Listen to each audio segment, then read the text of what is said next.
right?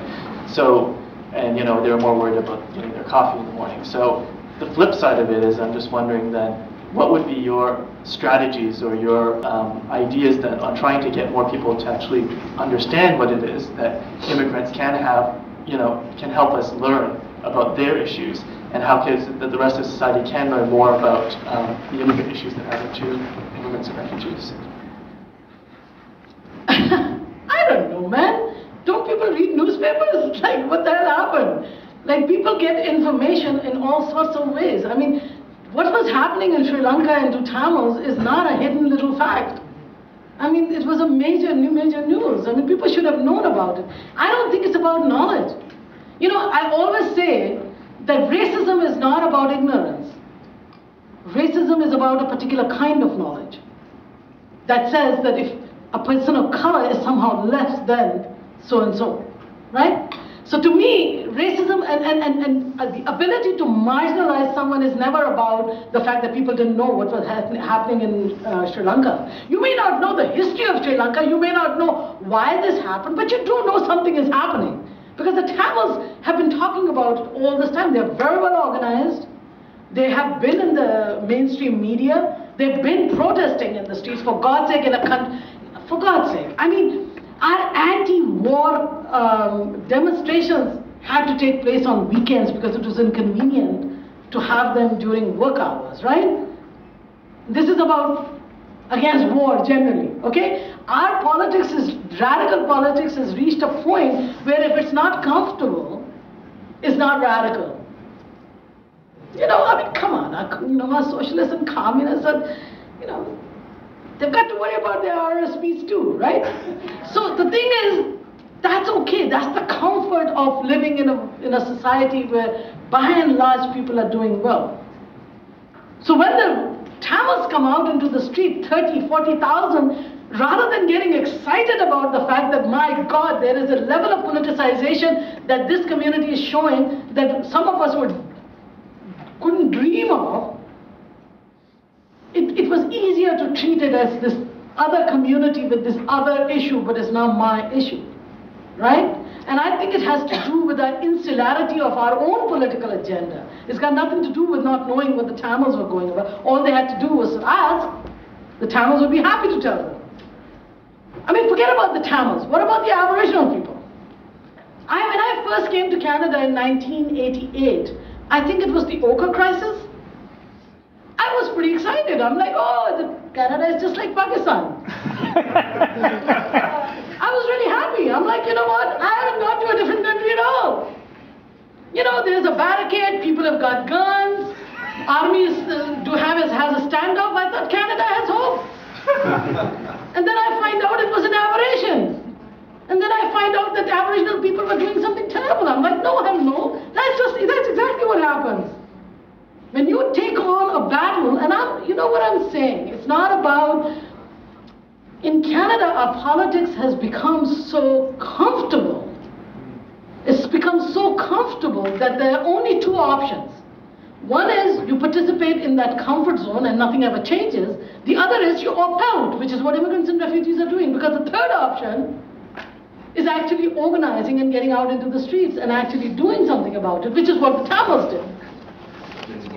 But that takes work, and that takes passion, and that takes commitment, and that takes a personal investment. So what I'm suggesting to you is that political participation will also come from how close the politics is to you.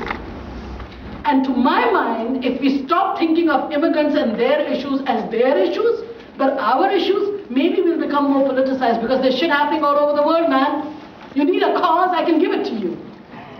You really need a cause. I mean, if you really need to know what to get excited about, let me introduce you to some Afghanis.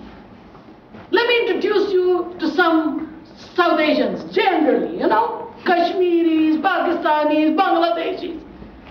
You really need to get excited about, you have nothing else to do in the evening. Let me introduce you to some people, you know, who are coming from the Philippines. Where's my sister there? There she's, my new friend.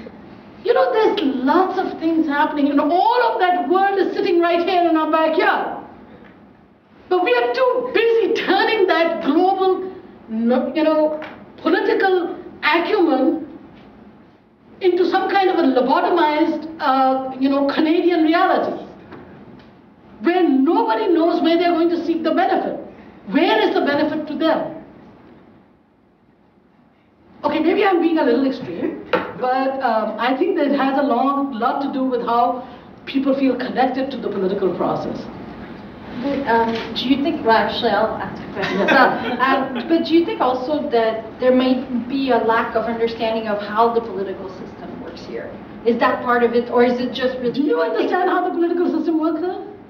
Well, sort of. I mean, Yeah, I think we do civics class and we do a basic, I mean, I'm not by any means saying everybody understands, and there's lots of details I think that even most Canadian-born citizens don't understand. Yeah, I mean, you know what? People find out. I'll give you an example. I lived in Canada for 20 years. I don't know, I never challenged hang on a second. I get tickets all the time for speeding, but I never challenged a ticket. Okay? One day I decided I'm going to challenge the goddamn ticket. Okay? This is just wrong. Now my husband is a lawyer. I know nothing about court system. I had to go to court. I was scared. Me. I was so scared. I called up my husband. I'm like, can you come and represent me? And he's like, you can't afford me. I'm like, you're such a jackass. Come on. You gotta come. You're my spouse. I'm in the court system. I'm going, what am I going to say to them? He's like, it's just a ticket, for God's sake. Go and walk up to the prosecutor and tell them your diminishing, what is it? Like, if there are any mitigating factors. And I'm like, mitigating factors? Well, I was speeding, but I don't think I was going that fast, And he's like, well, just go say that. And I'm like, oh my God. Until you have to do something, you don't know. How can you possibly know? I tell you, if you haven't gone into the court system, you have no idea how it functions. Now I'm a seasoned person. Now I can talk about the court systems and fighting your tickets. I can do it for you. But the first time it was shocking. It was really scary. And my husband did show up. I mean, he was very upset, but he did show up. And of course, I still had to pay $100 rather than $300. But nevertheless, you know what I'm saying? So the political process, the political system may be complex, but it's not complicated. If people know how to vote, right? And people do by and large know that that building is the parliament and that building is City Hall. And if you don't like something, just go and stand outside of it and go with a few people so you can scream loud. And if you're alone, go inside. People know that. But I don't think the political system, knowing about the political system always helps. But it's also a catch-22 situation if people don't, show what they know about it. That's not good enough for them to participate. Although I grant you that lack of knowledge can be a problem. Hi, Lily. Yes, sir. So I'm a teacher who's come down with some young people today. Oh my God. Now you're going to turn around and say, control yourself. No. You've been excellent, and I thank you for bringing such passion and such light to it. My question is how do we help these young leaders to engage and because I know the question of still understanding is difficult. What I want to know as an educator to them as young leaders, what do we say, what do we do, how do we get the next generation, and primarily second generation immigrants whose parents have come from other lands and who are kind of, I don't know, I'm not going to make any excuses or reasons why they're not so involved. My question is how do I get them more involved?